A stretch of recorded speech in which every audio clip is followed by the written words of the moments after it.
Cette troisième phase du programme d'appui au secteur du développement rural est caractérisée par la mise en place d'un fonds de facilitation d'accès au financement rural FAFIR, un fonds qui vise à renforcer la capacité des acteurs du monde agricole à saisir des opportunités de financement dans le secteur. Les deux premières phases du PASTER ont déjà impacté 14 communes des départements du Borgou et de la Libourie. Pour cette troisième phase, ce sont 27 communes des 4 départements du Nord Bénin qui seront impactés. Et pour cela, la coopération suisse a non seulement renouvelé sa confiance aux acteurs pour la continuité du programme, mais également a opté pour une mise à l'échelle dans les autres départements, c'est-à-dire la Donga et puis la Takora. Dans sa mise en œuvre, le PASDER va privilégier une approche d'intervention à la fois globale, inclusive et innovante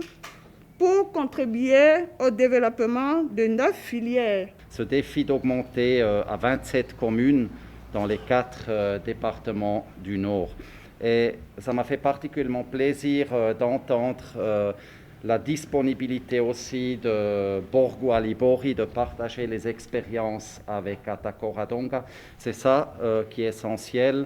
Il ne faut pas répliquer les mêmes erreurs, si j'ose dire, mais par contre, tous les succès et leçons appris.